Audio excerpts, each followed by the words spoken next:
等阿胡志偉議員。And I'll call the meeting to order.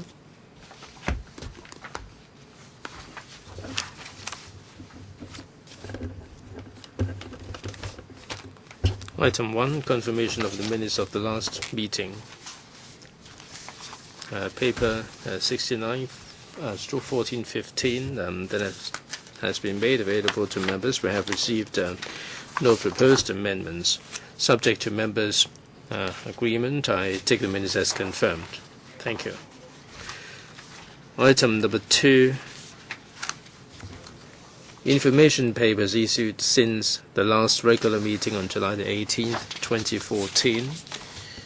There have been 15 information papers that have been received, so please refer to the paper.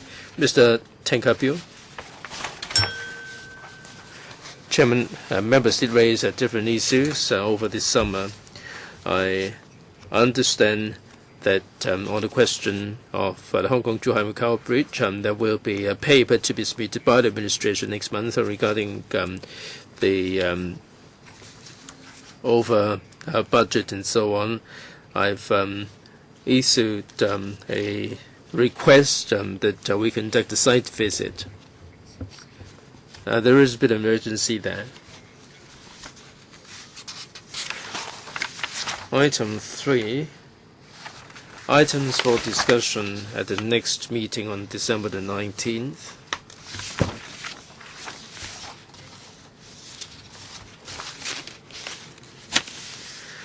There are 2 papers, a list of outstanding items and list of follow-up actions. Since the last meeting, we've been having discussion with the administration.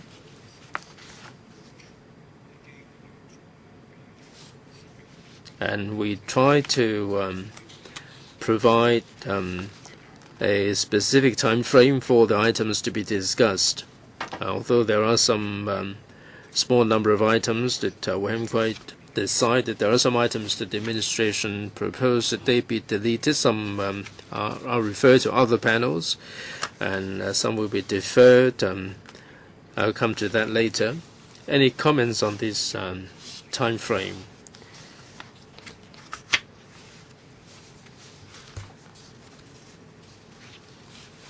All right. Unless you have any comments, let's move on to the next item.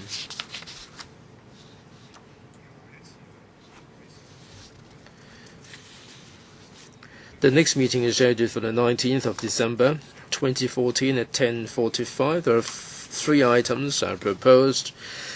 The first one is proposed creation of 1 permanent post in the Vehicle Safety and Standards Division and upgrading of the post of Departmental Secretary in the Transport Department. Number 2, proposed extension of 1 supernumerary post in the Railway Development Office of the Highways Department. The media item is the Hong Kong-Zhuhai-Macau Bridge Hong Kong boundary crossing facilities, reclamation and superstructures. All the issues of concern in the community or the nitty-gritty will be taken in this item. Do you all agree that we take these 3 items for the next meeting?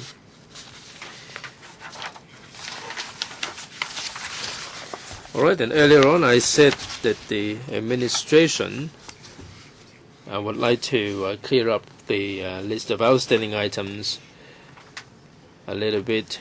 There are several items. The rest time and safety measures for bus drivers, that's number 17. And number 18, transport arrangements for cross-boundary students. Number 19, bus route rationalization and measures to facilitate inclusion of PLB in the concession scheme that has been done. And 27, review of safety vessels carrying passengers. 28, scope of assistance provided by TAFA scheme. I won't go into detail one by one, but some of them have been transferred to other panels, and some will come up at future agendas. Any questions there? If not, very smoothly, we move on to item number 4, Universal Accessibility Program.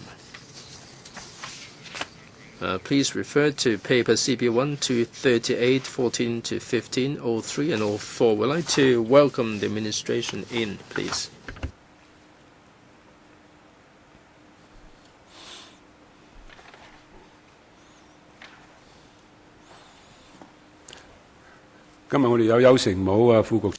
With us today are Mr. Yao Xingwu, Under Secretary for Transport and Housing, and Ms. Rebecca Pun, Deputy Secretary, and their team.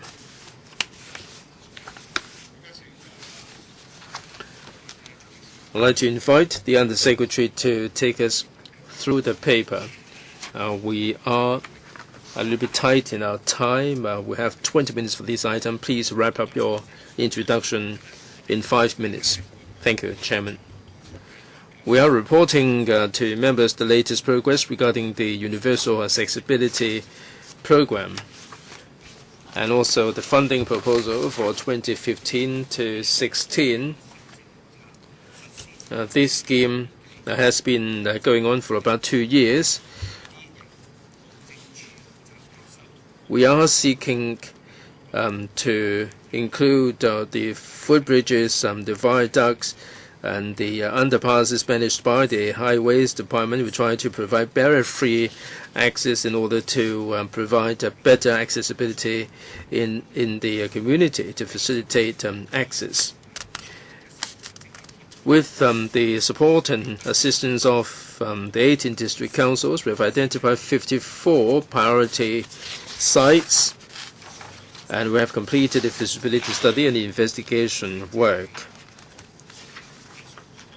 They have been confirmed to be feasible, and we will get on with the detailed design work. If everything goes smoothly, we anticipate that for 15 to 16, most of the priority projects will get underway, and they will be completed in phases in 2017 and 18, or the retrofitting work will be completed. Before the Universal Accessibility Program, there have been 150 or so retrofitting projects that have been going on, and half of them are entering construction phase. And it is anticipated by the end of this year through to 2018, all these work will have been completed.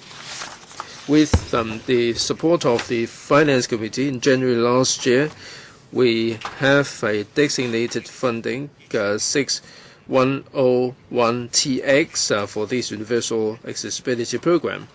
For 2015-16, we are planning to seek $803.98 million for all the relevant work. And I'll defer to the Highways colleague to brief members on the work with the aid of a PowerPoint. Thank you, Chairman. I'll now report on the latest updates on the Universal Accessibility Program.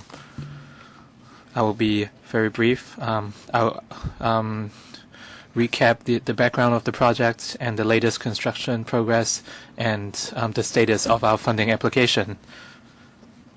Before the UA program was in force, the government has been retrofitting lifts or ramps for public walkways, and these include ramps, footbridges, walkways, and subways managed by the Highways Department. And in July 2011, the Finance Committee approved our funding application, and it covers the construction cost of 10 items and as well as design work for 180 proposed projects. And the latest figure stands at 144 projects, and these projects are technically feasible. And these are covered by the original program. And after the UA program was in force, we now treat lifts and ramps equally, which is different from the past. In the past, we preferred ramps. And as long as site conditions permit, even when there is already a standard ramp installed, we will consider installing lifts at walkways. And after the UA program was rolled out in August 2012, in August to October the same year, we invited the public to recommend places where we should install lifts. And the response was very positive, and all in all, we received about 250 recommendations to install lifts at existing public walkways. And in order to allow greater flexibility, we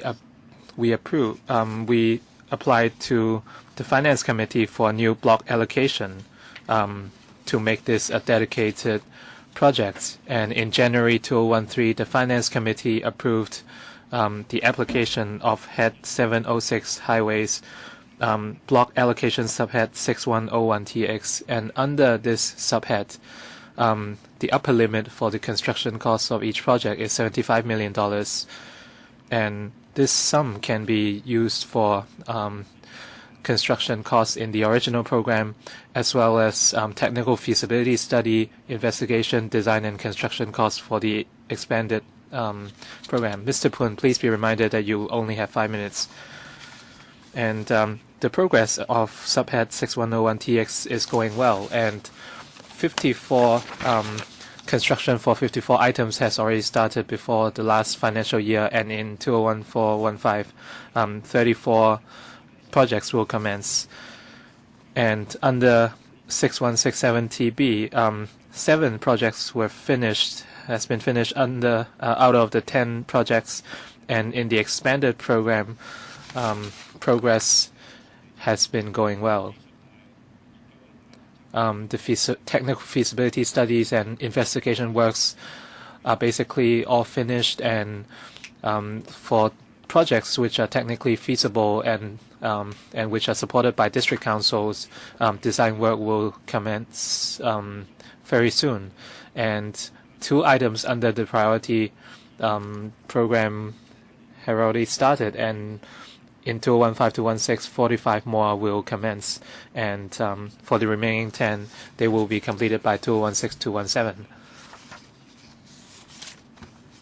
And we are the amounts of money we request would increase every year, and for the 109 projects under the original program, they will be paid for in the next financial year, and upon approval by the Finance Committee, we will take the application to the Public Works Subcommittee, and for the year 2016-17 and subsequent financial years, we will continue to apply for funding from the Finance Committee by block allocation.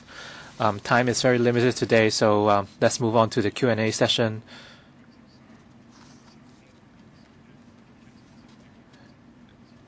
And if you have declaration of interest according to Rule 83A and 84 of the Rules of Procedure, please make your declaration.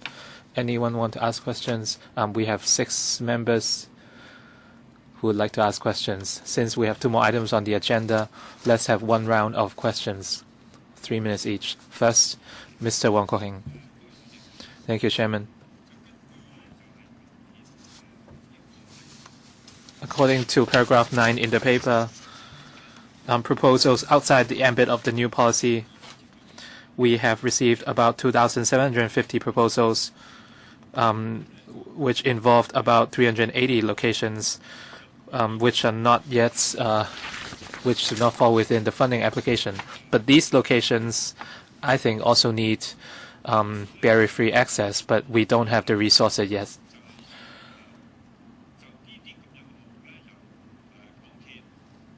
Would the government consider requesting MTRCL, the Housing Authority, the Link Real Estate Investment Trust, and other private parties to develop these barrier access as private projects, because I think there is a need for it. And in Thai Park Terrace in Saiwan, they proposed installing escalators, but because of inadequate planning, the residents in that estate are not able to reach the MTR station, and the residents of Thai Park Terrace came to LegCo to make their pleas, and after multiple meetings, the problem is still not resolved. So my point is, outside the scope of the new policy, we have a lot of proposals. We have over 1,000 proposals. Can we come up with another plan for these cases? Thank you for the question. I understand that a lot of members of the public would propose retrofitting barrier-free access, such as escalators and lifts, from time to time. Some of these proposals do not fall within our UA program yet because of different reasons. For example, some government departments and private companies are involved. For example, the Housing Authority, the Link Real Estate Investment Trust, and other private developers. If we are to build such facilities, we must obtain consent from the owners of the properties, and it's rather complicated. And the government cannot do anything unless we secure permission. For Thai Park Terrace, because of privacy concerns, the residents are split in terms of opinion. So that's why the project cannot go ahead as planned. The Undersecretary didn't answer my question. Can we tackle those 2,750 proposals through another approach? Can we tackle it in another way? For the Highways Department can only work on locations which belong to the government. So in other words, you won't consider this possibility, right? Well, yes, at the moment we cannot do anything. We will look at the existing proposals first. Next, Mr. Chen Kam Lam. We all welcomed this program, the UA program, when it was rolled out, and the public were looking forward to the completion of the projects. And because this way, people with disabilities or the elderly can access these public walkways. But in a lot of but at the end, a lot of district council members and members of the public were disappointed because we were not sure why there are delays, and district councils were not notified of the delays. So a lot of district council members have a lot to say on the issue. So I really want to know what is going on in places like Ngau Tau Kok, Choi Hong. We have substantial elderly population, and since these plans were already in place, why weren't they materialized? Mr. Chan, do you mean that these projects are were already in the pipeline, but they weren't executed? Well, yes, we already the expected commencement dates were already presented, but yet they weren't completed. So maybe I will invite the Highways Department to address this question. Mr. Chen, let me update you on the progress. Overall speaking, as mentioned in the paper, we expect the projects to to be completed from now till 2018, step by step. And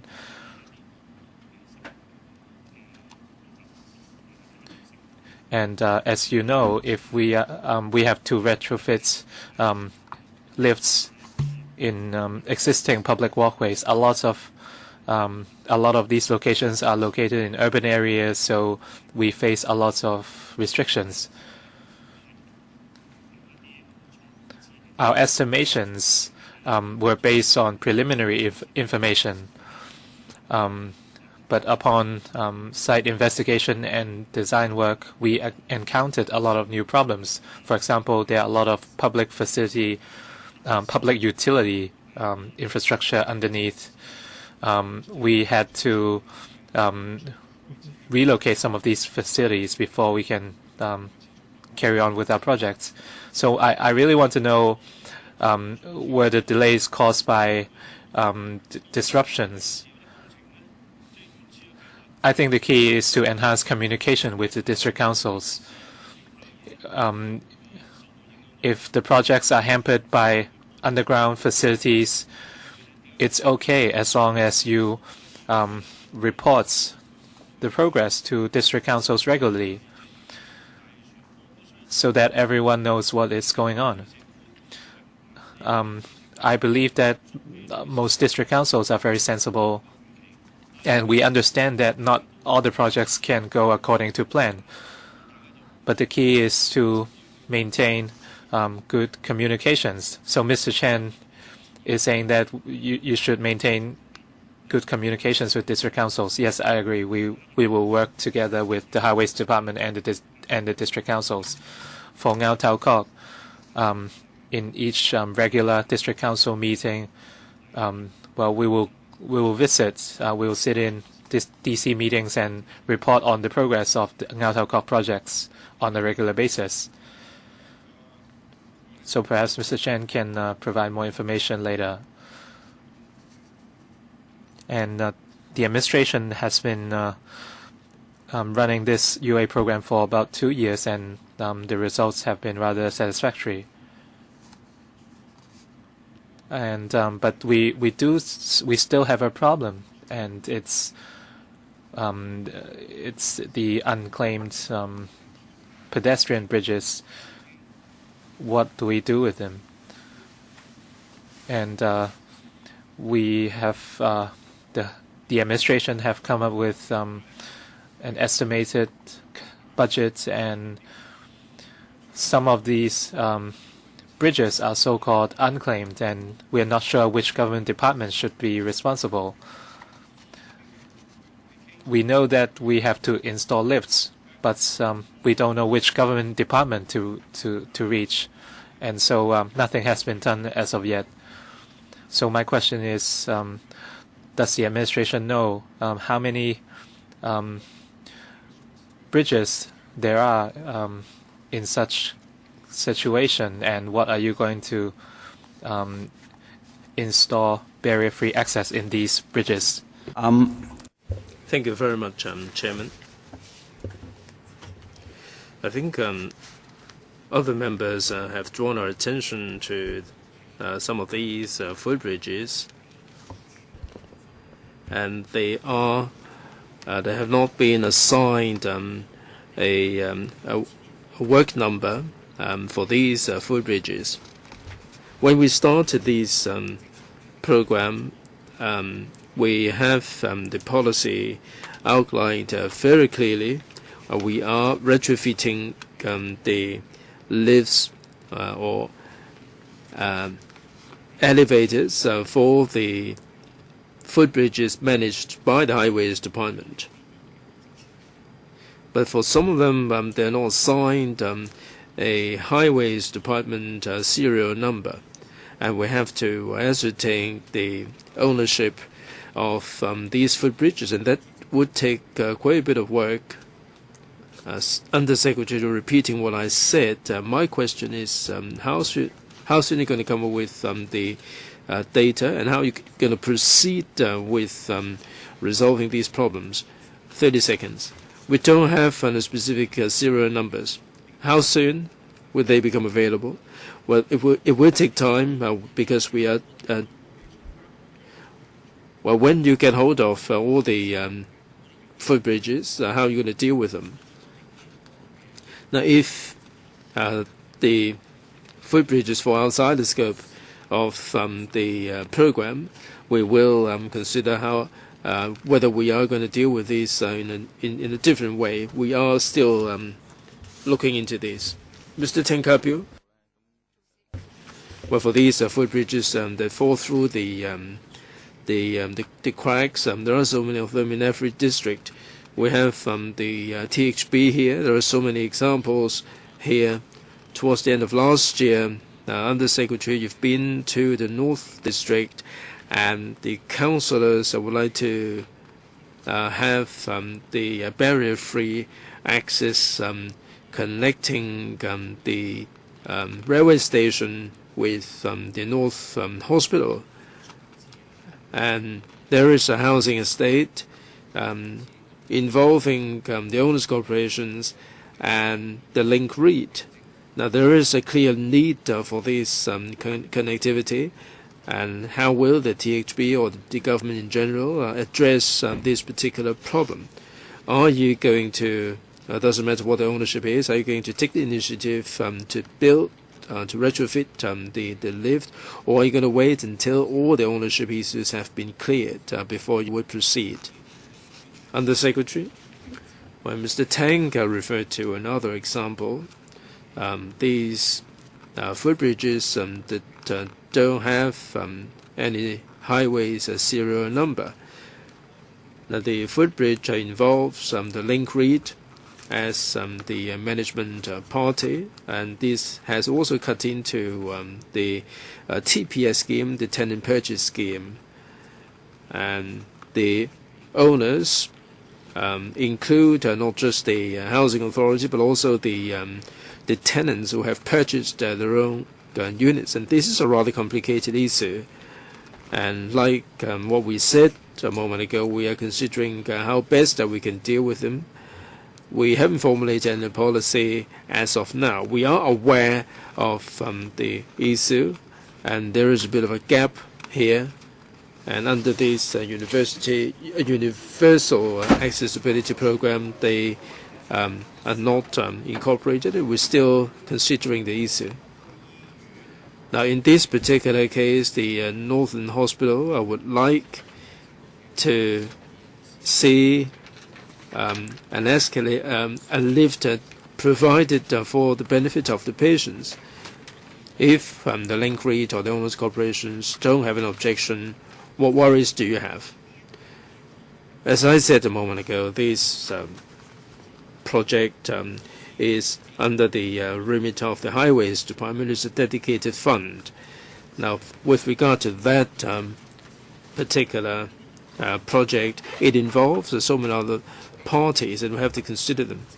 Well, how soon are you going to be able to do it? Will you be sitting down with all the various departments for consideration? Well, as you know, we've been down there for a site visit together, and we are considering other alternatives for the time being to benefit the residents. Mr. Pun Siuping. Chairman, we're all supportive of this universal accessibility program. In the process of collecting views, there are suggestions that some footbridges involve the MTR and the highways and the housing authority. Presumably they have submitted some information to the government, and you must have a list of all these projects for our information. Second, you have 109 projects, and you'll be expanding the program to cover 57 priority projects, and the number is pretty large. Do you have sufficient manpower to make sure that the projects will proceed as scheduled? There are some projects that are supposed to be completed in 2017. So So will the maintenance be undertaken by the Highways Department? Will there be enough maintenance personnel for the jobs? Under Secretary, we have referred some of the projects to various parties, the Housing Authority, the Link REIT, and some private parties. Some agreed to take up the projects, while others considered that there would be alternative routes. And the responses have been mixed. But basically, we're encouraging different parties to make it convenient for the members of the public to, where possible, provide these kind of access and lifts. For the other questions, I defer to the Highways Department regarding the maintenance and the personnel. Mr. Chen. Manpower during the construction period, we have issued a number of contracts, and the manpower is basically manageable, and we can proceed according to the schedule. So during the construction phase, we should be able to cope without any problems. As regards the post-construction maintenance, in this program, we have something like 200 projects, and we are talking about 200, 300 lifts in the program.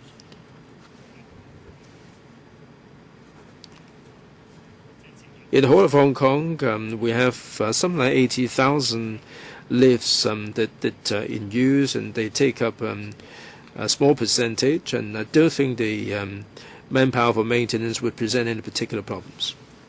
Mr. Lee Choi-yen, the last speaker. Chairman, thank you. Under the expanded program, you are soliciting nomination. There are 250 that have been nominated and 380 outside the zone. Now, MTR Housing Authority, it seems that these are of no concern to you. Now, you own the Housing Authority, you own the MTRC.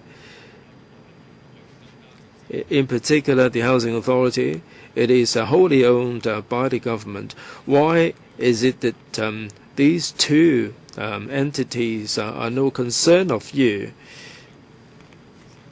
In fact, you do have the ownership of the MTRC and Housing Authority. They are under your remit. Why don't you wear the other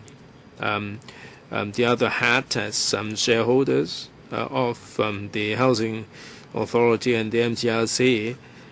Please tell us for the footbridges within the remit of these two organizations, would you be proceeding with the retrofitting? It would be difficult for Link REIT because there are so many obstacles. Now let's brush that aside for the time being. Let's deal with the MTRC and the HA. Under Secretary. Well, MTRC and the Housing Authority are independent legal entities. We refer the requests to them, and they would have programs for retrofitting the lifts of their own. So having received all these recommendations, they will have a look at them. In the MTR stations, they do have the barrier-free access facilities for the members of the public. As to whether there would be additional ones that would be required, it is entirely up to them. Housing Authority is also the same. They do have their own retrofitting programs in the housing estates for barrier-free access and lifts. So they will take on all these recommendations and see whether they are warranted. Some may be warranted because the location suggested may be an appropriate one, and they do have their own considerations. So we have done our work, Mr. Lee. Now, for the MTRC's response and the HA response, will you make them available, and what will be done, what will not be done? Can you tabulate the information for us? Yes, indeed, we will consider how best we can present the information. I must emphasize that you own these two entities. Right, this is about time we bring this item to an end. Do you support the government's initiative to present the funding proposal to the PWSC and the FC? Chairman, we do support that. I must go a step further to say that the PWSC and the FC should give top priority to this item. All right, top priority, as suggested by Mr. Lee. All right, we're all supportive. Let's move on to the next item, fares of MTRC West Island Line.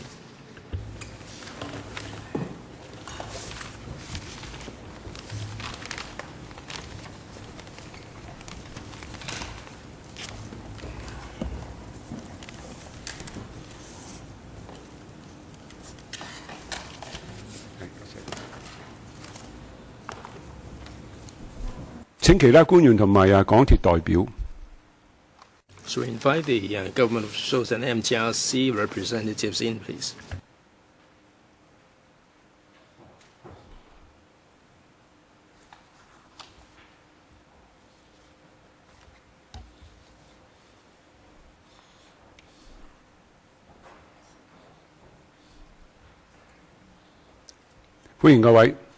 Welcome.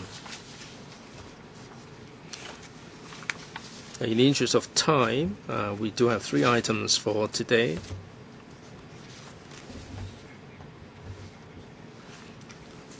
Please refer to papers 203, 1415, bracket 01, 238, 141505. Welcome, MTRC. I'd like to invite the administration to brief us on the paper. We are lagging a little bit behind. 2 minutes for the administration, 4 minutes from the MTRC.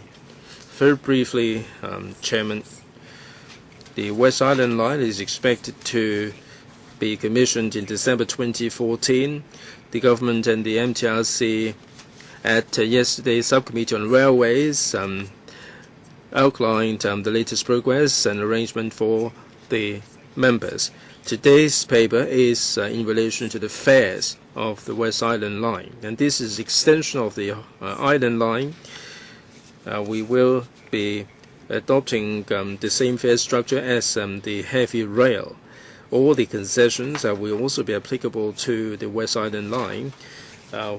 We have the City Saver, the 10% same-day second trip discount, the 25% discount for connecting journeys under the monthly pass extra, and all the 29 trips to the 29 designated core urban stations will also be covered.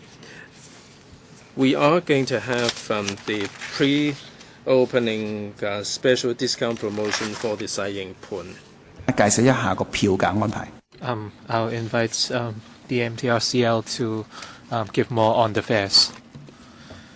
Earlier, we announced the commissioning of the West Island Line in December this year, and we will brief you on the fare arrangements.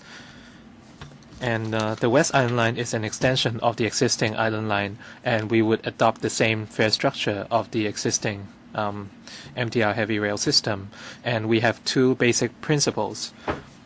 One is the distance between stations, the journey distance, and second, cross-harbor journeys. As you can see from this table, these are examples of some of our existing fares for stations within the Island Line. We would take reference from the current non-harbor crossing journeys. For example, from Kennedy Town to Central, the fee would be $5, and from Kennedy Town to Chai Wan, it will be $9.4, and the journey will span 16 stations. And it's $1.7 more expensive than a current journey. And for cross-harbor journeys, we will take reference from the existing cross-harbor journeys. And to Hong Kong, it will cost $12.5, and the fee is the same as from Fortress Hill to Hong Kong.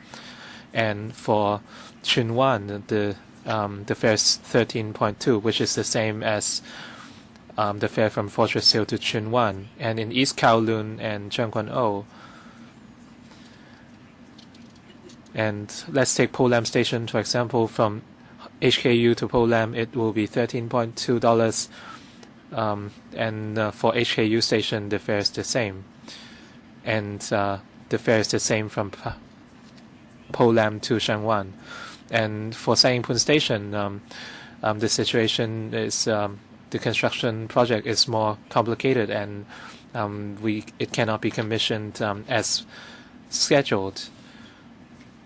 And it will be commissioned by the end of March next year. And before the commissioning, we want to invite Sai Ying Pun residents to test drive the new station. So we are going to launch a special promotion. And near Sai Ying Pun Station, we will set up fare saver machines, and residents can, using the Octopus card, can enjoy a $2 discount for adults and a $1 discount for concessionary Octopus card holders.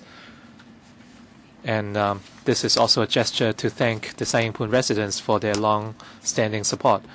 And at the same time, we will launch a 6-month intermodal discounts for green minibuses and franchised buses.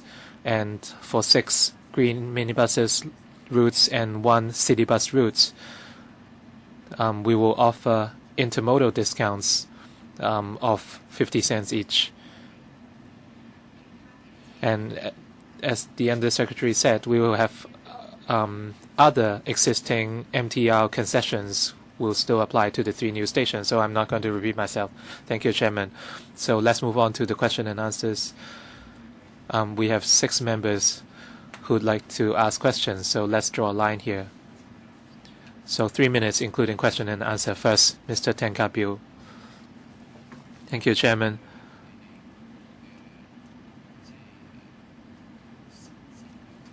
After the commissioning of the new line, I hope that you can be more generous with the intermodal discounts. You should provide discounts to students and not just to adults, because students have to pay full fares in green minibuses. Even though they enjoy a 50% discount, you must understand that they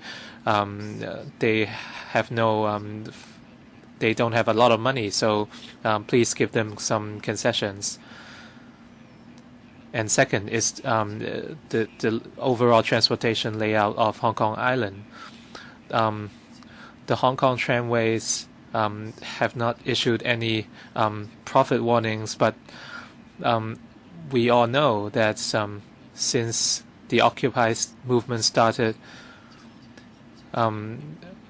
they are earning at $2,000 or $3,000 less per month.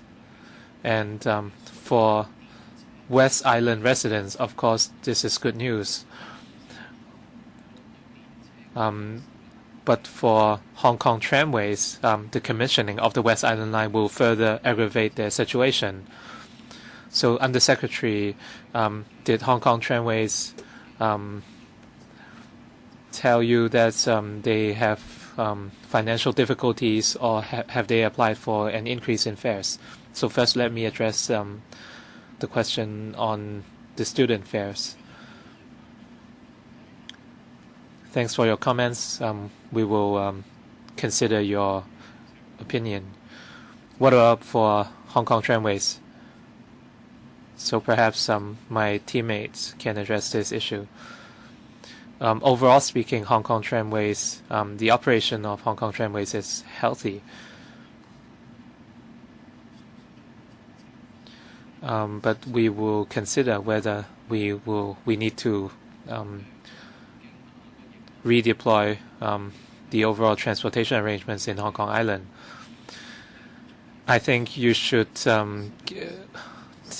spare some time and meet tram practitioners, because basically their income has dropped by 20 or 30%.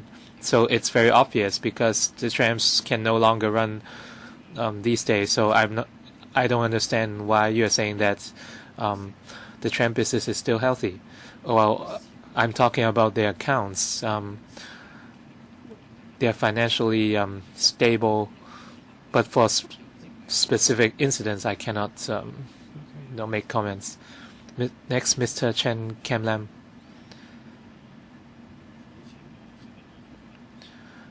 Chairman, from our visit to Singapore last time, we saw that the approach is similar to Hong Kong.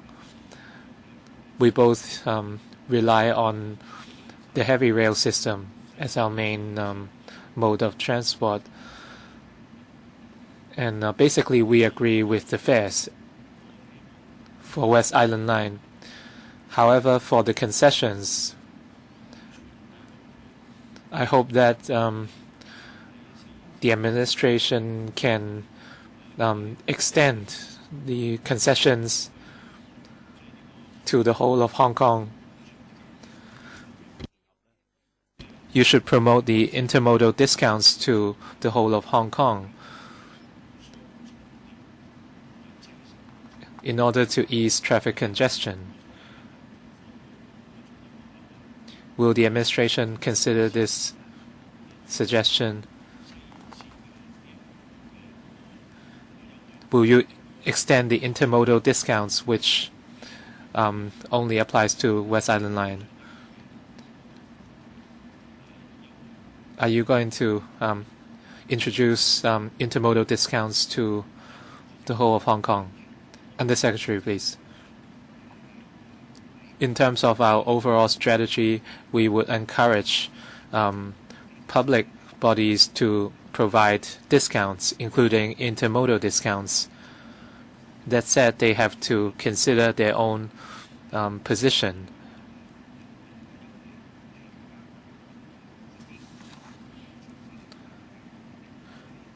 And we can further discuss with different public transport operators to see how the intermodal discounts can be expanded.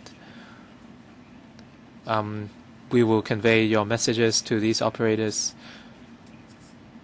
So perhaps we can see if MTRCL has anything to say on that. We agree with this idea. We should work together to benefit the people of Hong Kong and the public transportation network in Hong Kong. I think this is a win-win situation. We can have more interchange discounts or intermodal discounts. We will meet with various operators. I think the administration should take the lead. If the meetings only take place between the MTRCL and other operators, it's pretty difficult to do anything. But if the administration takes the lead in meeting various operators, I think it's beneficial to the entire public transportation policy of Hong Kong. Next, Mr. Lee Chak-yan. Chairman, when we look at the fares, I know that you are adopting you are continuing the existing practice. For Tung Chung, it's about $24. Sheng Shui, it's also about $27. So how can our citizens afford these fares? You are saying that you are only adopting the existing approach, but comparing with bus routes, from Tuen Mun, it's only $20.4. Well, you can say that the poor people can take the bus, but I just want to know whether this is the attitude from MTRCL, because the MTR is a key mode of transportation So are you going to give special considerations? I think we have to rethink the entire fare structure. Cross-hub, you said you would consider the cross-harbor nature of the journeys. But right now we have so many cross-harbor journeys already.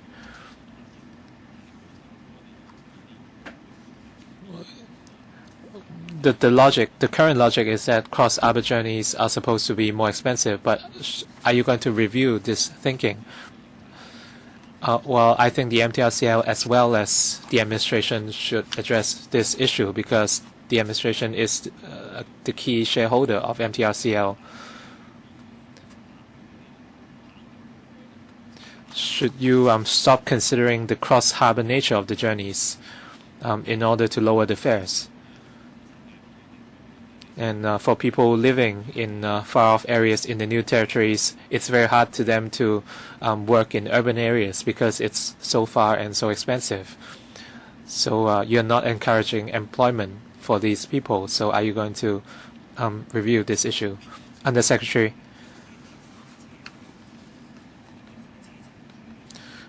For the fare structure, I think in many cities in the world, they would adopt the same approach as MTRCL in drawing up the fares. And Mr. Lee mentioned that some people who lived in far-off areas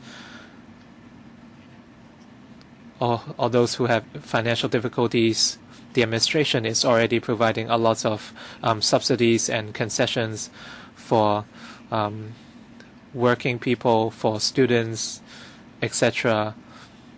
So we are already offering help to specific groups who need help. So in my opinion, the existing fare structure is effective. He didn't address the question of cross-harbor journeys.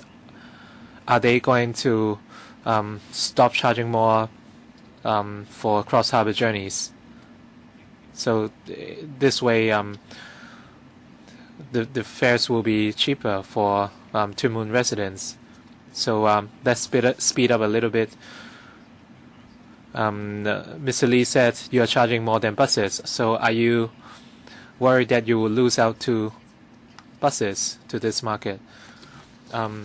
We do have monthly passes, and we are already offering discounts of 20 to 30% for monthly pass holders.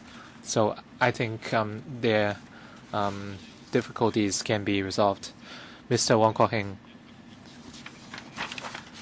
And for the Sai Ying Pun Station pre-opening special discount promotion, I think this is not attractive enough, and this is not very useful.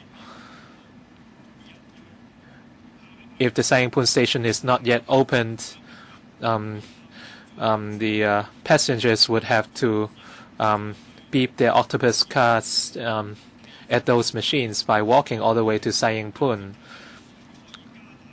So can you expand the scope of this promotion? For example, can you offer a $3 discount for adult octopus card holders and a $2 discount for special octopus card holders? So I think the existing discount promotion is inadequate and it's not very effective. Second, the interchange concession will be lasting for 6 months and only 43 M from to Sek Tong Choi. The Southern Line will be put back till 2016. So for the Southern District, if you offer better concession, then that would be incentivizing more people to interchange. And will you be increasing the concession for the interchange on the Southern District?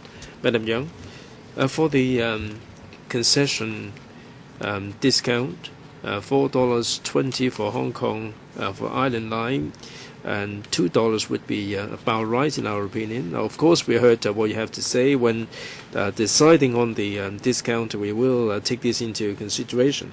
As regards the interchange concession, we've been talking with the other operators, and we will continue to liaise with them to see whether more routes can be incorporated into the interchange concession. But it would take both parties to come to an agreement. Mr. Wang, my first question, when are you going to have the results? Now, people have to walk a certain distance, a fair distance, to swipe at the machine. If you want to attract them to use, you have to offer bigger concession, $2, $1. It is really nothing significant. I think it is more for publicity purposes. It's not sufficiently attractive. Can you offer bigger concession? Well, in response to the community, like Kennedy Town and Hong Kong U, people would like to see these commissioned as soon as possible. We admit that the Sai Ying Bun station will experience some delay. Now, you said that they swipe the card and they have to walk a fair distance to the station. When the Sai Ying Bun station is up and running, there will be further promotions. Mr. Wong, I hope that there should be a $3 concession for adult octopus and $2 for concession octopus. I'm sure they would do so if they're running short of patronage. Mr. Poon Siu Ping? Chairman, thank you. The principle of or the fare structure is based on the cross harbor and not cross harbor distance. Now, for cross harbor journeys, the fare is much higher than otherwise. Will the MTRC reconsider or review this fare structure? And also, the promotion period will be lasting for 6 months. And after 6 months, will there be a review on the arrangement? We're not sure about the patronage yet. Will there be any extension of the promotion period? Madam Young. Let me take the second question first, and Mr. So can take the first question about the distance-based fare structure. We will review the promotion as we go along. We will look at the patronage and so on. It is lasting for 6 months, but we will keep the concession and the promotion on a regular basis. Well, the fare structure is based on the distance traveled. We do take into consideration other factors like the market condition and so on. Basically, if you work on the basis of kilometers, it would be very complicated. So we will have comparable distances and charge comparable fares. From Tsuen Wan to Po Lam, there are 18 stations, and the fares between the stations would differ a lot. Now, you said that there would be comparable distances. Yes, indeed. If we keep to the kilometer distance, it would be terribly complicated, and there would be different fares for different stations. Now we make it simpler. We are adopting the comparable distance. Now this is the principle adopted. For non-cross harbor trips, the fare differential would be very significant. The whole line belongs to the MTRC, but between stations there is a big fare differential. Well, that has to do with the market situation and by comparison with the bus operators. It seems that 1 kilometer at sea would be similar to 6 kilometers on land. Right, last speaker, Dr. Lo Wai Kwok. Chairman, thank you. This Sayingpun Station will not be commissioned at the same time as the other 2 stations. And this is a commonplace the world over. And you may call this skipping the station, but in many railway lines the world over, they may not be commissioning all the stops at the same time, and they may advance certain stops ahead of others. And this is very much a commonplace the world over. Now, with regard to the Sayingpun station, I do think it's fair to the residents, and there are some PR problems, and you have to make people swipe the card there and then walk to the Hong Kong U station. But if you provide the feeder route for people to swipe the card and then get onto the feeder bus, it would be a different story. Now, we heard some good news about the Sayingpun station. It will be commissioned by the end of March, and we are talking about the gap of 3 months. Why don't you offer bigger concessions for Kennedy Station and the Hong Kong U Station and the Sayingpun Station? As long as you get on at these stations, there will be concessions, and the Sayingpun residents will not feel hard done by. And this would provide a very good PR effect, and people will be lured to the railway line. There may not be a significant number of passengers using these stations. I'm not sure how many these self-service special discount machines there are. Now, some elderly people might walk to that station to swipe the card, and then they have to walk back to the station. Right, Mr. Young? Chairman, we will consider all these concessions. There may be different concessions at different times, but the machines are not cheap to install. Now, some members just feed the buses. If you understand the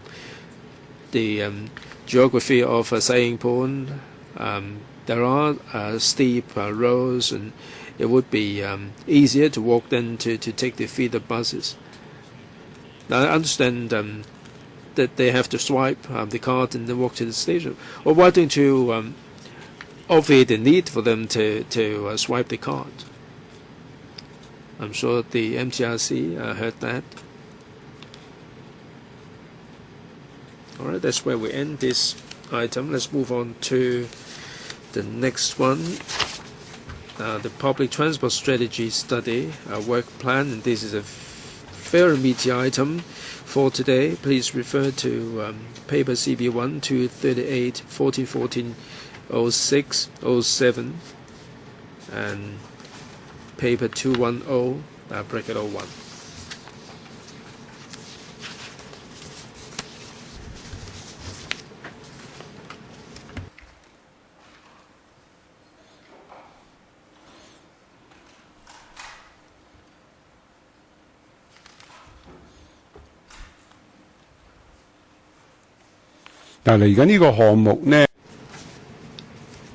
Well, I said that this is a meeting item because the secretary is here himself. We also have the permanent secretary, the whole team here.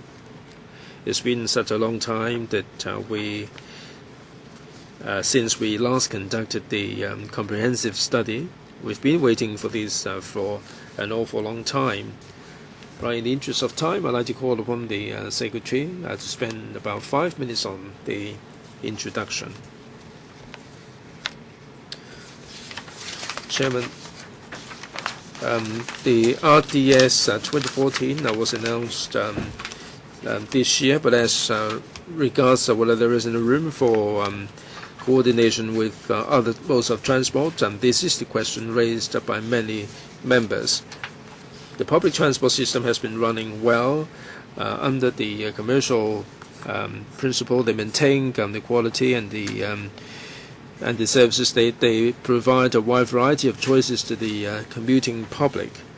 The expansion of the railway will have some implications on other modes of transport, so it is important that in the light of the railway development, we should conduct a systematic study on the different roles of other modes of transport, their positioning and their roles, and also the other topical issues of concern to the transport operators, so that we can achieve complementarity. Other than providing choices to the members of the public, there would be niches for different modes. The public transport strategy study is intended to achieve this purpose. We have conducted the CTSs on 3 occasions. The CTS-3 Comprehensive Transport Studies was conducted in 1999. That established the policy of having the railway forming the backbone of our transport system. And we also put together all the different positions for different modes of transport. Other than the heavy rail, we have the light rail and the franchise buses, and as the main form of transport, and taxis and other modes of transport will be playing the supplementary roles. And there is room for enhancement, but this is really the way to go. There are 2 parts to this study. The first one is the role and positioning review, and the second one is the topical study. For the RPR, we base on the CTS-3. We will be reviewing the role and positions of different modes of transport in order to enhance the system and to maintain the sustainable long-term development of these different modes. We will be commissioning consultancy to conduct the analysis for us. For the topical studies, we will look at the more urgent issues of concerns to the trade. Basically, the THB and the Transport Department will be conducting these internally. We don't have to commission any consultancies. We anticipate that in the first quarter of 2015, we will be reporting members on the various topics. We will complete all these within 2 years. All the details are sent out in Annex 1. Members must understand that all the different modes of transport would be closely bound up together. In our review, we have to carefully review the implications of different proposals and the knock-on effect. And we have to maintain the multimodal choices available to the members of the public. In order to get on with the PTSS, the views of the Council and the members of the public would be very important. We will be conducting consultation and bring the panel up to date on a regular basis. When the 2 parts of the study is completed, we will submit a consolidated report to the panel.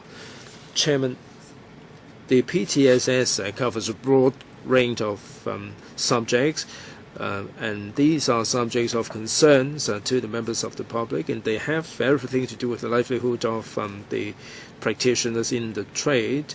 And the THB is heavily loaded with our work, so we need to create these as a preliminary post to get on with the work. As such, under the transport branch of THB, we propose to create an AOSGCD2 grade to oversee and steer the work of the RPR for 2.5 years, and we hope to garner support from the legislators so that we can kickstart our work as soon as possible. So that's all I have to report. Thank you, Chairman.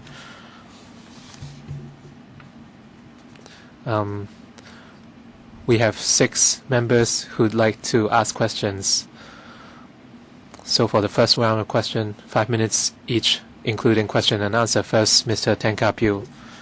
Thank you, Chairman.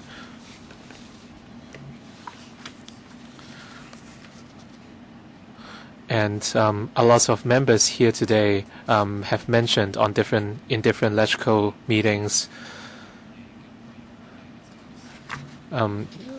we should establish a working group under the subcommittee. Having read the paper today, as one of the conveners of the working group,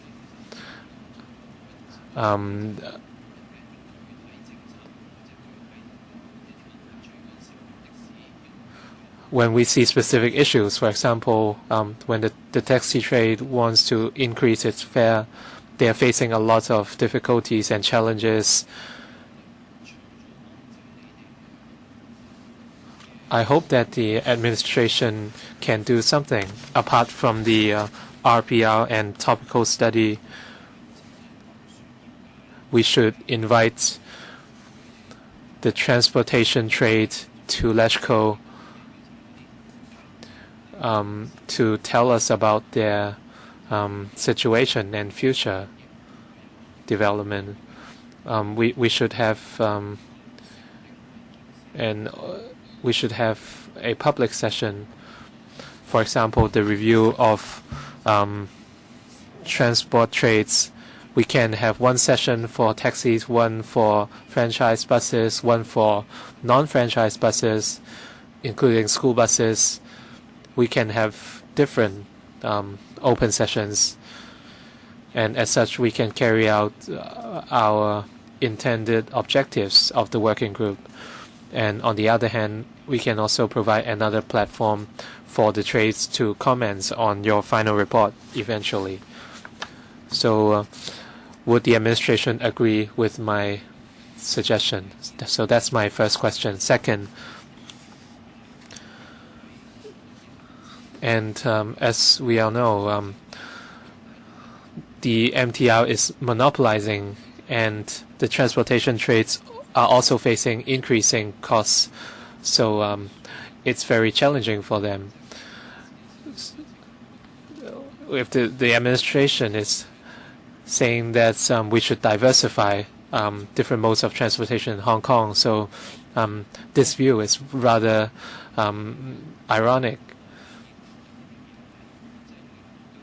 The study had already started 2 years ago, so what has happened in the last 2 years?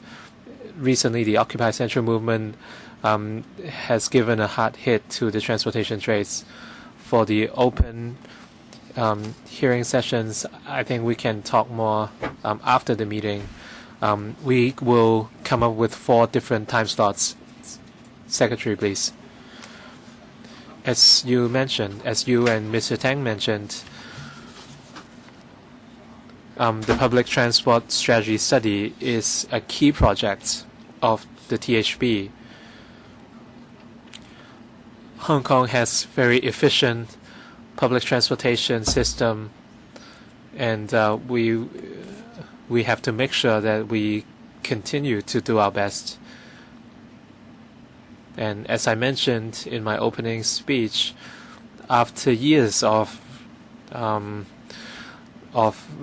revolution in public transportation, we have to strike a delicate balance between different modes of public transportation, and any changes in our policy would affect the transportation trades and trade practitioners.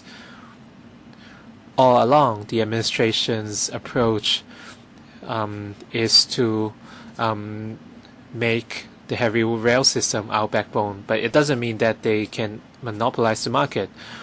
Their market share is about 40%, and for franchise buses it's 32%. For green minibuses, for minibuses, the share is about 15%. So you see the variety here. And from the consumer's perspective, we want to maximize their welfare and convenience. And over the course of the study, we will listen to the transportation trades. The THB has a platform in place to listen to the transportation trades, and we will arrange sessions, open sessions, to further collect opinion. But if the Legislative Council deemed it necessary to organize public sessions, we are very happy to oblige. Mr. Wong Kok Heng, I have 2 questions. First, for the PTSS, in terms of the scope, I have 3 recommendations. 1,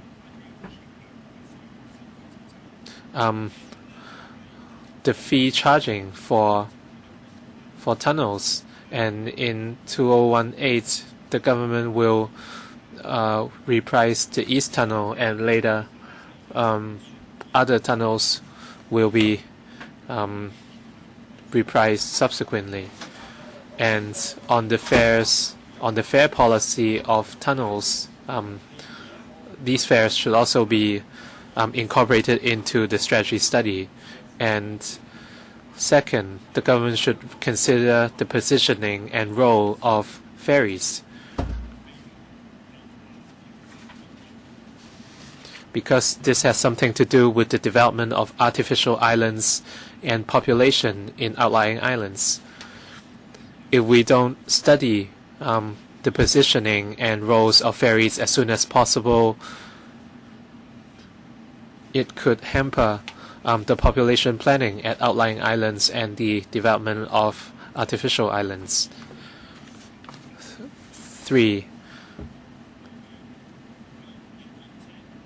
I hope the government can study the possibility and future development of railless tramways, because it does have a role to play in environmental protection and improving air quality. So I hope the government can consider these 3 suggestions. So that's my first question. And my second question is, as I can see from the papers, I agree with the creation of the supernumerary post. I'm not sure if the administration is aware of the filibustering at the Legislative Council. It has persisted from the previous financial year to the present, and a lot of funding applications are stalled, and the applications for funding has dragged on from 6 months to more than 1 year. So the application for creating this supernumerary post might go on for a year. So that means it's of no surprise that government policies cannot be enforced until a year later. And after the filibusters, these items might still be under discussion. So would you have a plan B under such situation? So perhaps I will address Mr. Wong's second question yet. I'm very happy that he supports the creation of the supernumerary post. I understand that a lot of applications are stalled in the Legislative Council, and in regards to a plan B, if the creation of this new post is delayed, the progress of the PTSS will certainly be affected. So this is a very realistic scenario. And when we bring the proposal to the Establishment Subcommittee, I hope the legislators can take a pragmatic approach. And for the 3 proposals on the PTSS suggested by Mr. Wong, I'm very sure that I'm certain that ferries have an important role to play. A lot of outlying islands are accessible only by ferry, so inevitably ferries have a key role to play. And in the future, if we are to develop an artificial island to the west of Hong Kong Island, I think we have to consider other modes of transportation infrastructure and not just ferries. For railless tramways, we are looking at a lot of problems, and for toll fees at tunnels,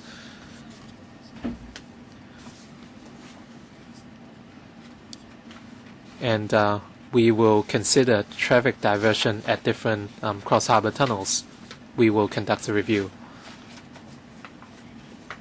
Chairman, I hope the Secretary can understand the impacts of the filibusters. It's no laughing matter because it has certainly affected the government's operation. Since we have a bit of time on hand, I also have a question. When do you expect to secure the funding for this new supernumerary post, because it would affect the progress of PTSS? Or can you carry out internal deployment of manpower just in case? The time frame we set is 2.5 years. So hopefully we can wrap up our work within the current term, the current electrical term. And PTSS consists of two parts. One is the RPR, which we would commission a consultancy, and the second part is a topical study, and this part would be undertaken by THB and TD.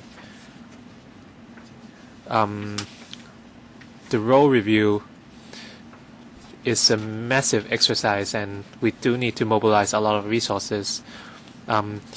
If we cannot create this new supernumerary post, PTSS will certainly be affected.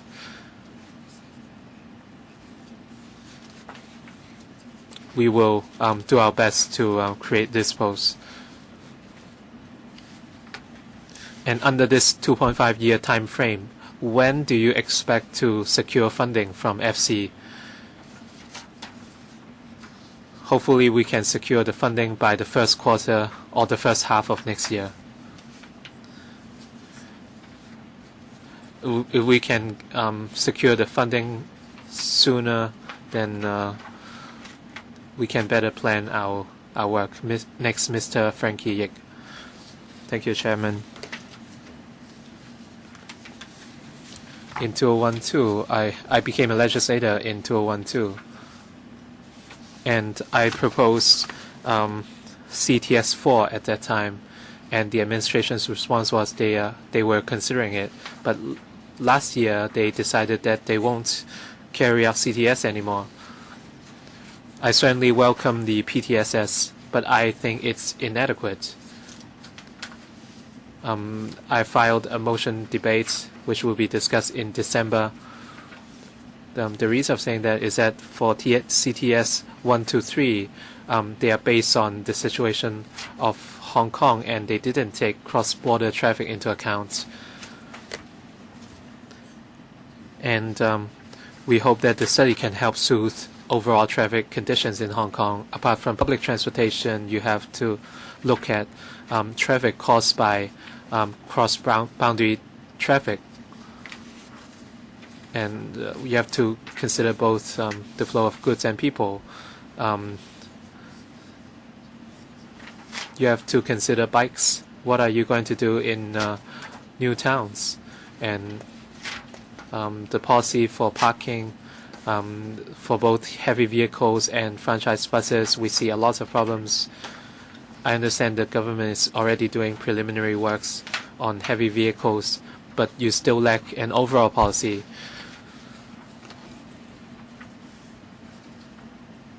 And we also have to pay attention to the increase in vehicles. And in the last few years, we have seen 16% more vehicles, especially the increase in private vehicles.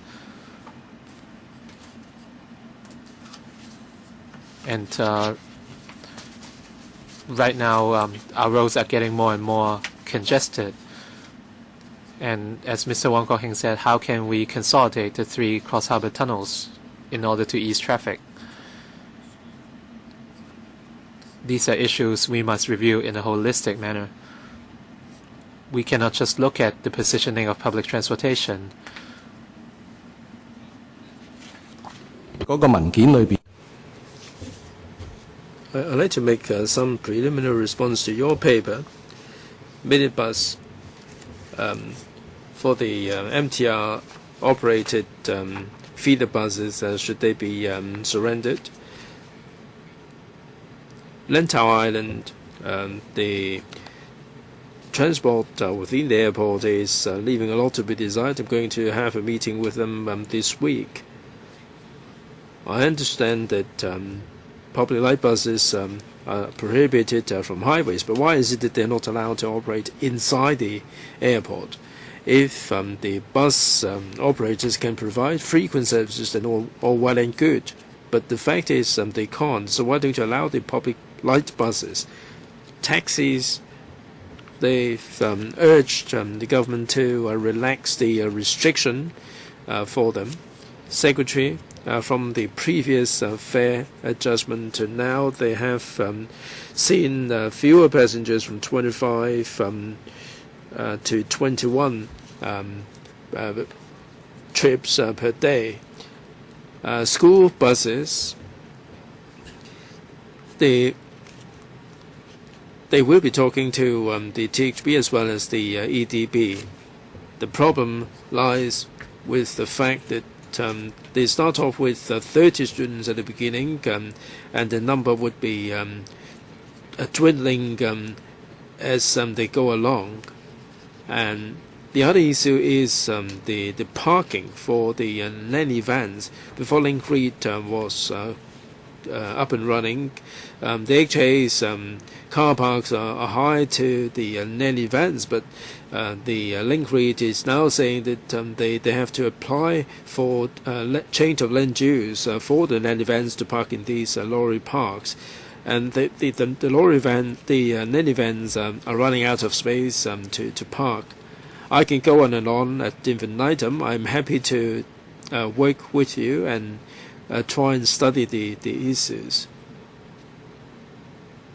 But a simple public transport study would not be quite sufficient. I don't think Mr. Yik is expecting any response to the minute details. He has mentioned all these problems. I hope that you will stay in touch. Very briefly, Chairman, just one point. All these regular issues, road congestion, parking, connectivity, the accessibility, bicycle policies, all these are ongoing. We don't have to wait until the PTSS to complete, and all these are being dealt with on a daily basis. But for specific modes of transport, public light buses, taxis, and the carrying capacity of the PLBs and so on, these will be covered in the RPR.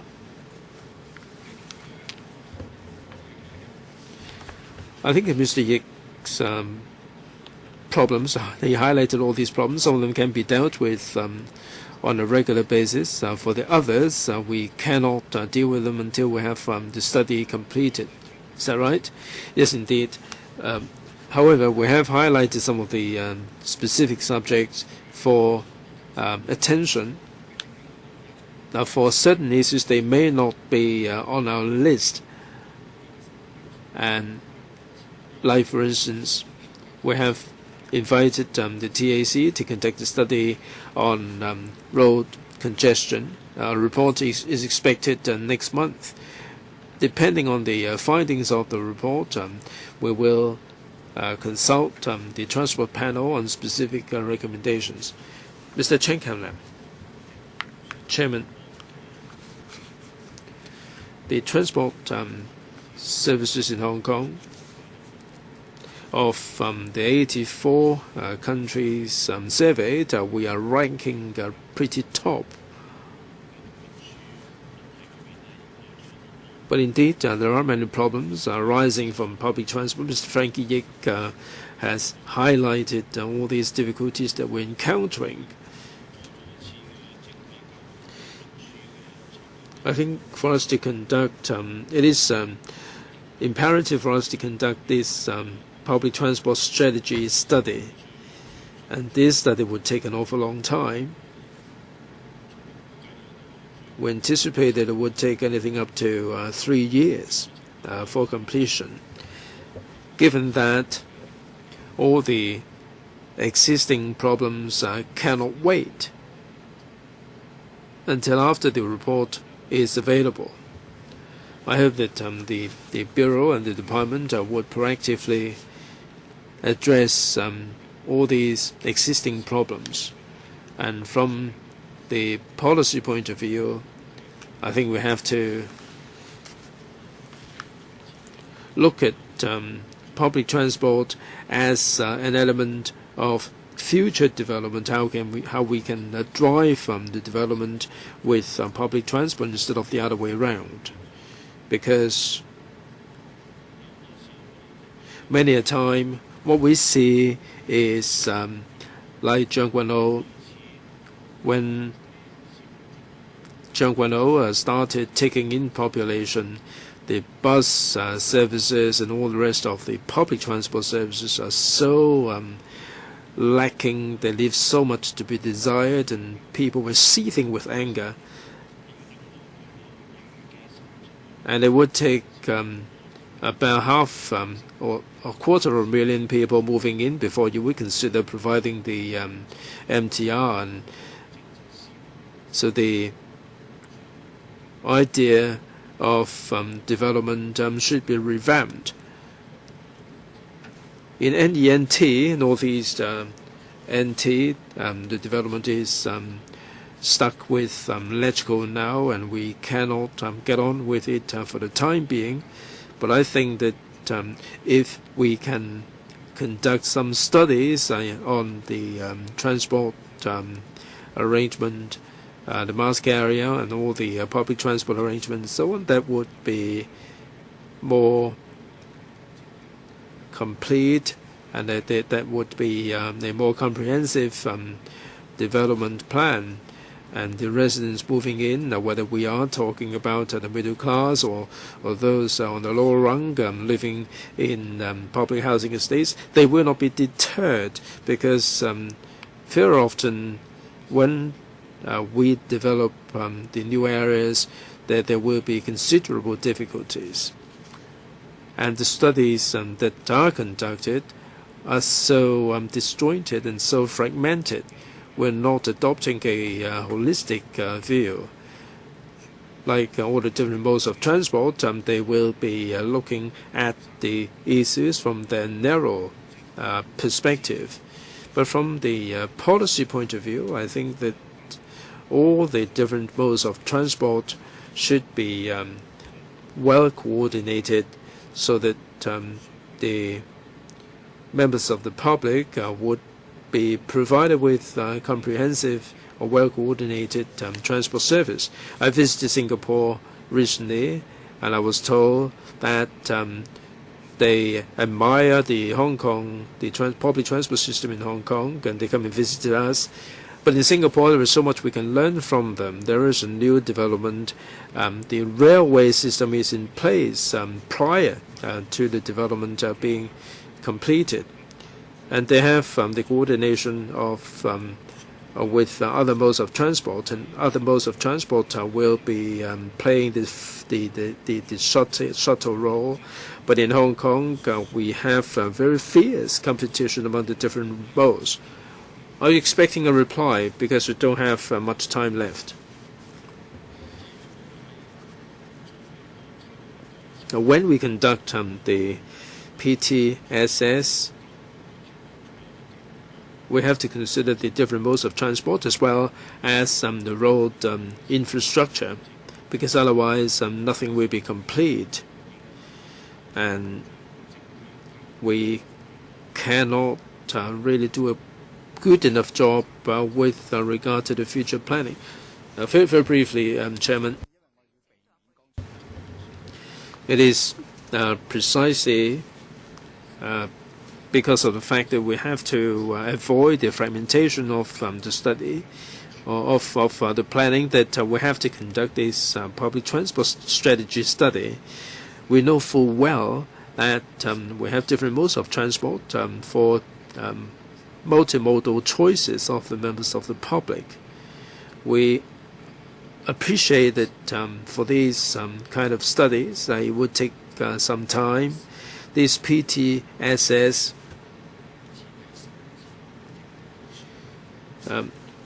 would be much shorter than if we conduct a comprehensive transport study. As to the roles of the public transport, they will not be lagging behind development. They will be going in tandem. In the RDS 2014, there are 7 recommendations there, and we're looking at the demand for development as well as the transport needs. If we can drive for development, then so much the better. I've got 2 questions regarding districts and one a territory-wide issue. According to the paper, the light rail can increase the carrying capacity. I think what you have in mind is 1 or 2 more carriages or compartments. Maybe you have the double-decker rail, like the express rail. I did talk about this a number of times, although I drew a blank. Second, the light rail system can be upgraded. I'm not sure how these 2 are different. We've been to Singapore, and they have all these people movers, the overhanging the people movers, and they would release more road space, and everything is automated, and there will be no vying the right of way, and also there will be no potential accidents involving the vehicles and the light rail system. I'm not sure whether this fits in 1 or 2.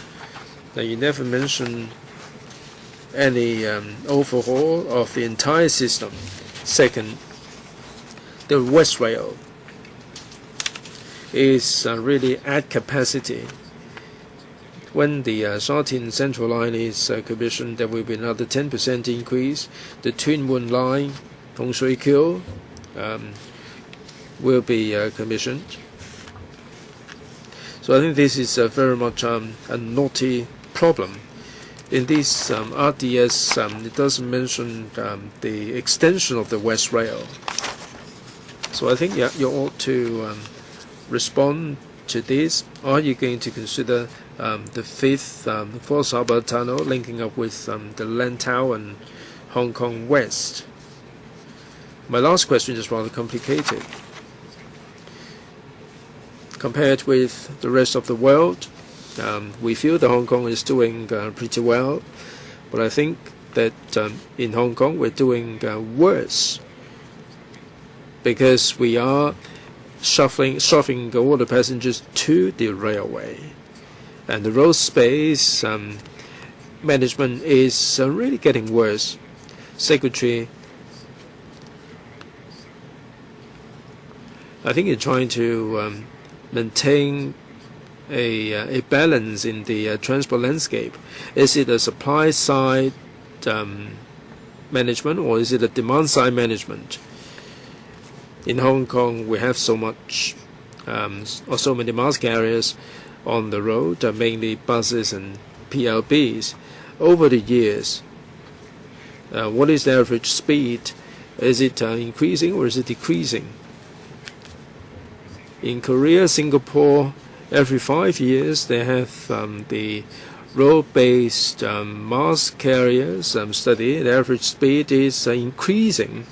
2014, March 25th, according to the media, over the past 5 years, then the KMB has seen an increase by 16% in average time. The kilometers has been reduced to 15 kilometers. The Director of Audit also said the same thing regarding the average speed of the buses. Now, Hong Kong is running out of space. We're shoving people to the MTR. Road congestion is getting more and more serious. No priority is given whatsoever to public transportation rather than the rail. I think you should consider whether you can increase the average vehicle speed every 5 years.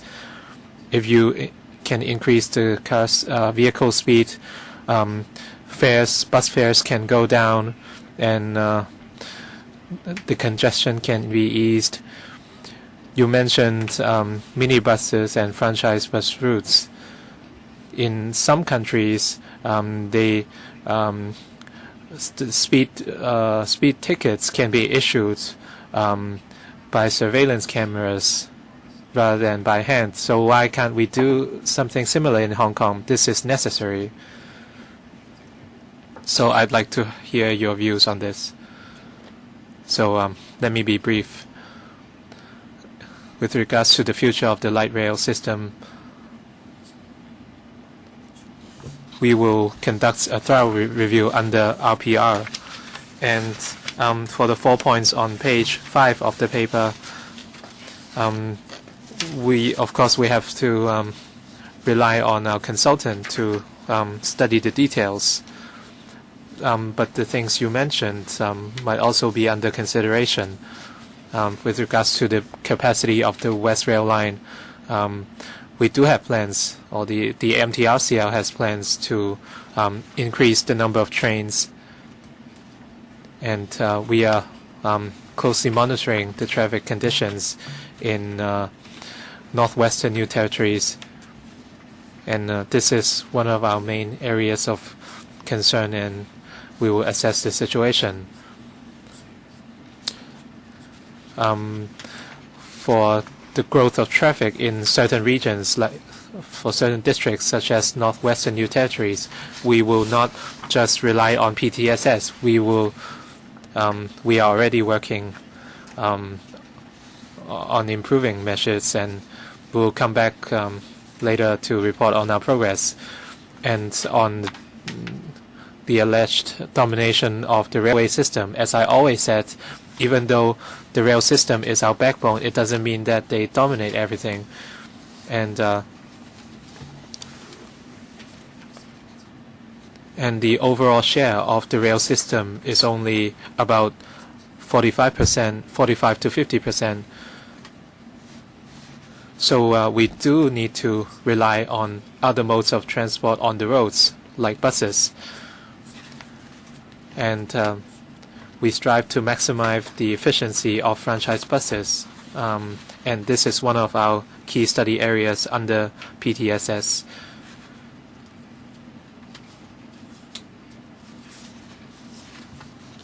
And our regional rerouting initiatives for bus routes aim to ease traffic congestion, and we will listen to suggestions from the Transport Advisory Board. By easing congestion, we can also help the buses. But in reality, we cannot just develop roadside public transportation.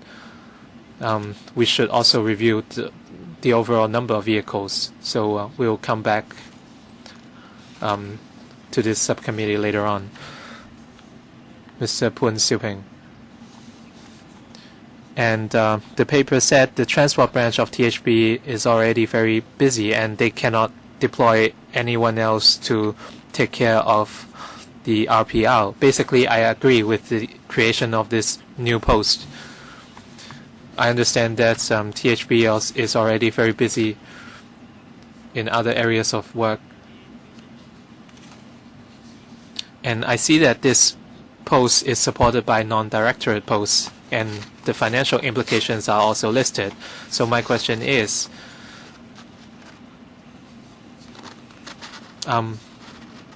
would the support staff be permanent or temporary in nature? And for the PTSS, we are looking at franchise and non-franchise buses, and a lot of airport staff have always complained about long working hours, and it takes a long time for them to get to work. And with the third runway project, will this strategy study cover transportation to and from the airport? perhaps I will address the second question first on the non-directorate. For the non-directorate staff, the permanent secretary can give more.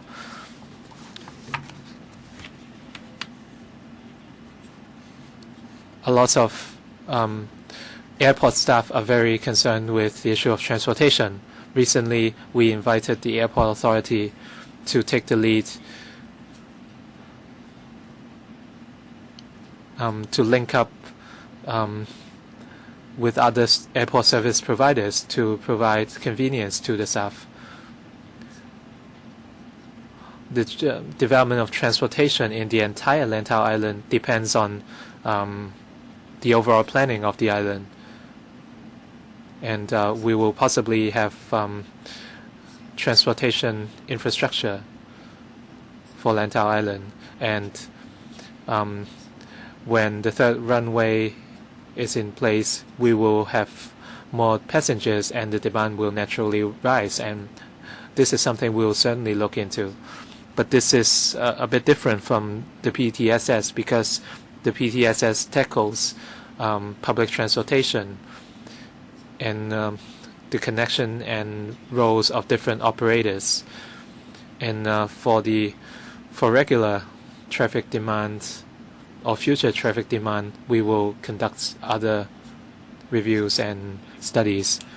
So perhaps the PS can talk about the manpower deployment.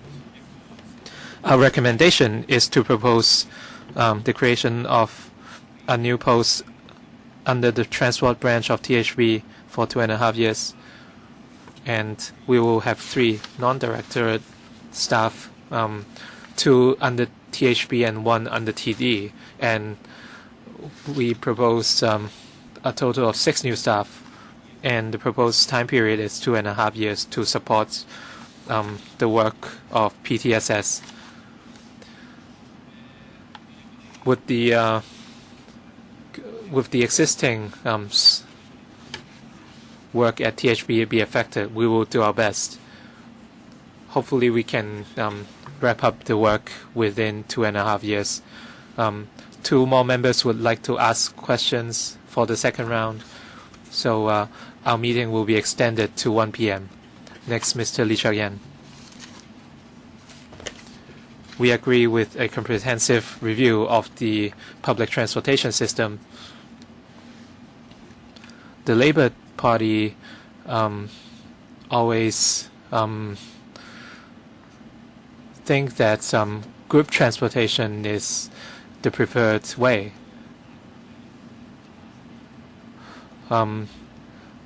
Most people would go to work by bus, by franchise buses, but as you know, congestion is a big problem.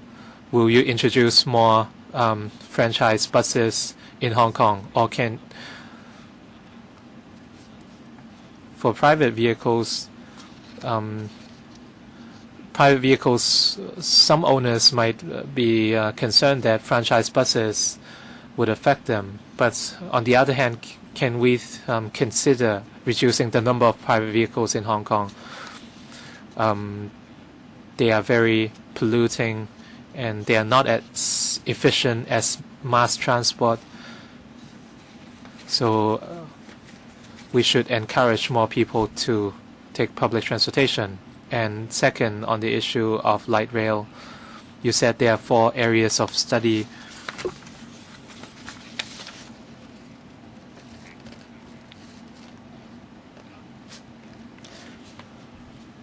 I think the light rail system is damaging the entire transportation landscape in northwestern New Territories because they are competing with franchise buses. If you have visited Tin Shui Wai, the red lights last longer than normal because there are a lot of cars. And if you take a bus from the north to south of Tin Shui Wai, it will take 15 minutes. It's very inefficient. As long as the light rail system is still here, you cannot revamp the transportation system. So in my opinion, when you finish your studies, well, you might be able to solve short-term traffic problem. So will there be a plan or timetable to abolish the entire light rail system and have it replaced by the MTR rest line system?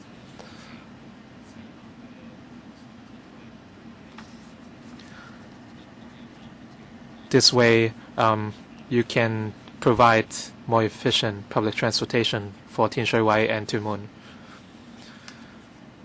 For the first question, I agree with Mr. Lee.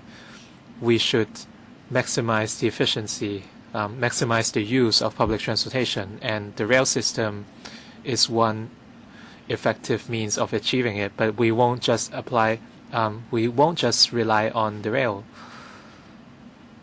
We do have to rely on buses as well, and they have a key role to play. And how do we maximize the efficiency of our bus network apart from the regional rerouting exercises? We should review road use as well. And the Transportation Advisory Board is conducting a road congestion survey, and a report will be due later this month. And the use of our roads is one area we must look into as soon as possible. But on the other hand, public transportation is important, but we should also respect other road users, such as private vehicle owners. We are monitoring the use of private vehicles, and the growth of private vehicles have been prominent in recent years at 4 to 5% per year. And for the light rail system, I understand your concern, but we would not suggest abolishing the system. It plays an important role. It has 12 routes and 68 stations, and from 2008 to now, the growth rate is 25%, and there are 460,000 passengers, so we cannot underestimate the use of the light rail system. But we can optimize the system and improve on it. So hopefully through the RPR and our consultants, we can do something about the light rail system. We can also learn from similar systems in other countries. Next, Mr. Kwokaki. Thank you, Chairman. I support the PTSS as well. From a macro point of view, I don't really see the points of conducting the PTSS. And you've been working on it for a long time, including the Railway 2000 projects. I don't see any. I cannot foresee any changes in the government's policy. We still will be relying on the heavy rail system. Can you be more critical of the situation and see whether the existing policy needs to change? Right now, what you're doing is you are spending a lot of money to increase the supply of the railway, but the marginal returns is diminishing. Can you encourage more buses and minibuses to operate? Can you encourage more green buses and green buses in order to protect our environment?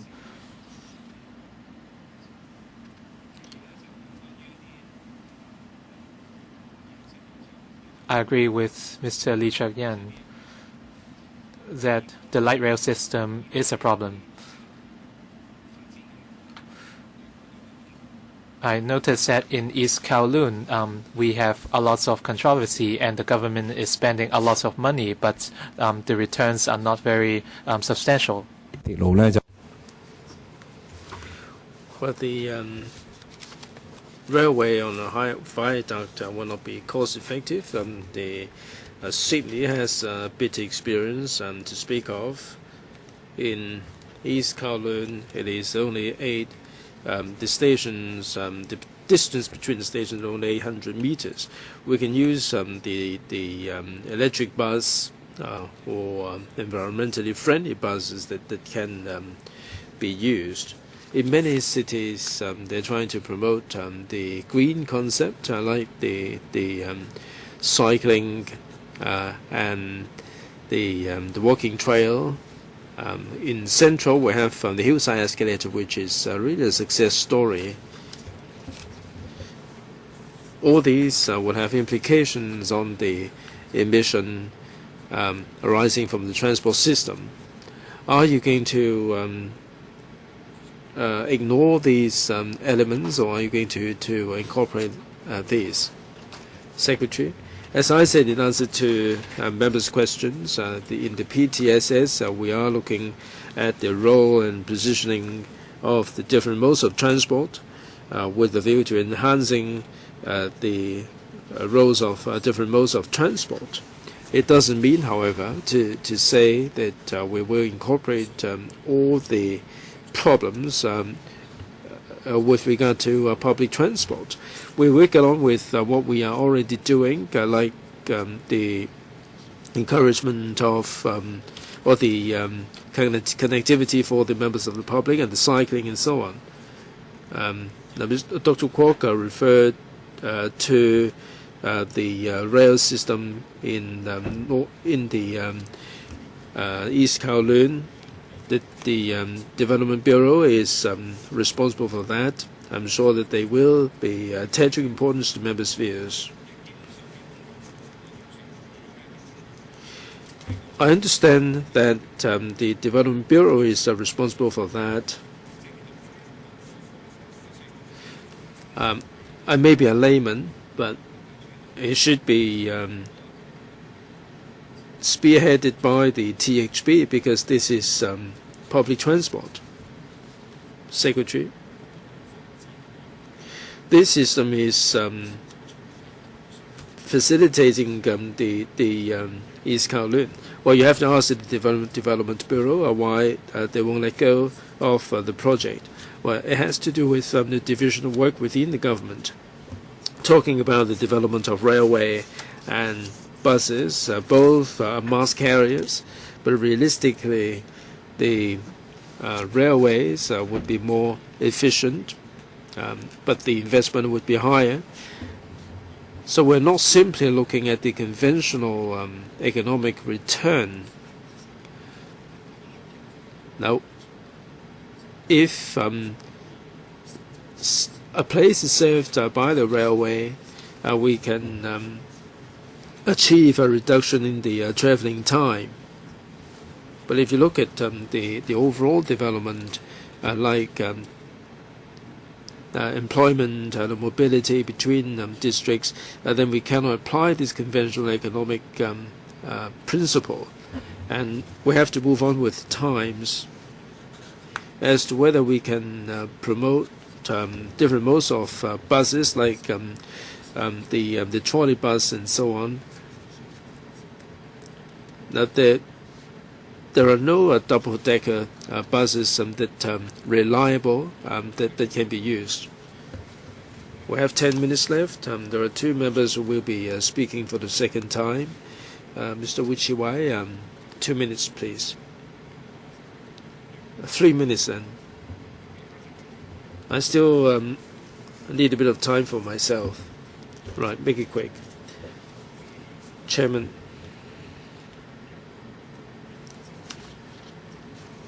First of all, we previously adopted the overall transport strategy, and we may include the private vehicles and others. Now we're basically covering the public transport. Over the past decade or so, we have seen an upsurge in the number of private vehicles. Why don't you include the private vehicles in your study? Second, the government has the target of low carbon lifestyle. In overseas countries, they may be promoting walking and cycling as a means of as a feeder mode of transport. Why don't you include this in your study? Because otherwise you will be focusing on a very narrow scope, and is it worth conducting a study which is so narrow? Secretary? I must reiterate that the PTSS is devoting a lot of coverage to the RPR, the Role and Positioning Review. We will be covering the mode of operation of all forms of transport. Ultimately, we want multimodal choices for the commuters. And they do have their own niches. They can have their own potentials. So it's not a straightforward task. So we need more manpower. The member mentioned cycling and the promotion of walking, and this is part of our day-to-day work. We have been creating bicycle-friendly environments to facilitate the use of bicycles. In this PTSS, compared with the CTS, the CTS comprises a whole range of issues. Now we had the RDS 2014 covering the 10-year horizon beyond 2021, private vehicles and road use. This will be covered in the road congestion study conducted by the Transport Advisory Committee. So taken together, we are covering all the different aspects of public transport. As to whether we should conduct another CTS, like I said in answer to Mr. Frankie Yik, if we conduct a CTS, it would take much longer, and we are trying to look at the different the modal relationship. So that's why we are adopting this PTSS. Mr. Frankie Yik, Mr. Chen Kam Lam mentioned one point. That's all the more reason why the government should conduct the CTS, and that is the road infrastructure. And what you're doing is merely a public transport study, not a comprehensive study per se. The chairman mentioned the road congestion, and in overseas countries they have the surveillance camera catching illegal parking. I don't think you should do it now, because unless you can resolve the parking problem, because it will be inundated with all these parking tickets. Now we need to have the CTS 4, because PTSS simply cannot achieve what we intend to do. Chairman, you said that the traveling speed should be increased going forward. The PTSS will not be able to achieve this target. The other thing is I've been talking with the institutions and the trade. It was 20 years ago that we conducted the CTS 3. We are concerned whether in the transport department, whether there are any officials who are capable of doing it, because a lot of them must have retired. Secretary, well, you should credit each generation with enough wisdom. I'm sure we do have the wisdom to conduct that study. In 1999, we conducted the CTS 3. All these targets are laid down there are still applicable, like having the railway system as the backbone of our transport system. We should look at the land use, the transport needs, and environmental elements, and so on. The bureaus, the THB, the DEVB, and the ENB do have a mechanism to discuss all these issues. We have to enhance the coordination between different modes, so that's in CT3.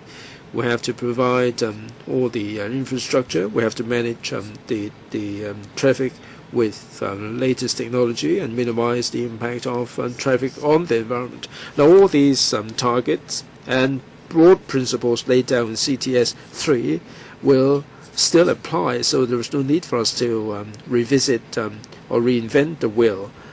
Now, there may be some point in future where we need to conduct a CTS 4. We can consider that, but in terms of time, I think it is important for us to look at the public transport strategy first. And on a daily basis, 90% of the people are using public transport. Well, let me just get a word in. Secretary, I am really against this study, because this should form only part of the CTS 4. Maybe 30 seconds for myself. Secretary, would you consider in this particular study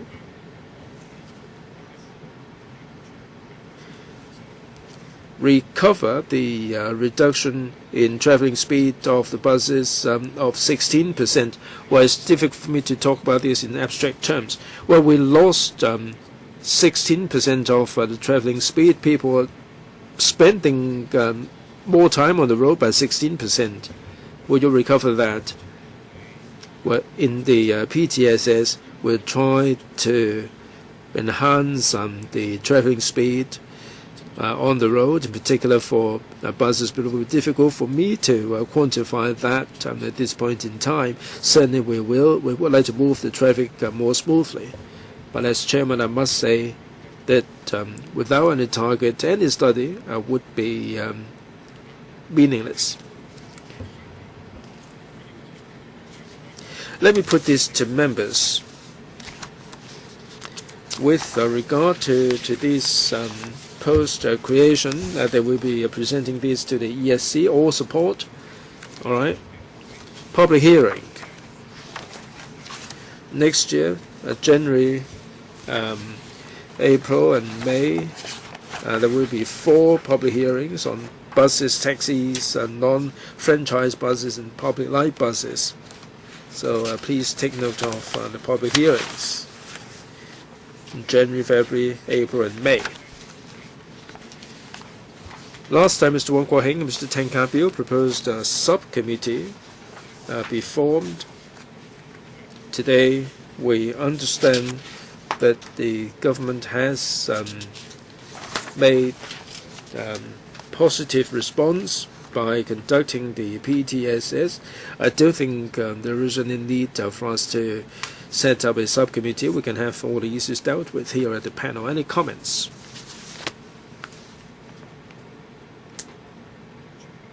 I'm not with you, Mr. Wu. I didn't hear what you say.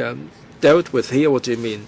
Well, I was saying that Mr. Wong Kwok-heng, Mr. Teng Ka-biu proposed a subcommittee, but now the government is going to conduct the PTSS for 2 to 3 years, and I think to a certain extent they will address a lot of the issues and concerns that motivated them to set up this committee. All right, it's 1 o'clock. I now adjourn the meeting. Any other business? Date of the next meeting, the 19th of December, 10:45 a.m. Thank you all very much.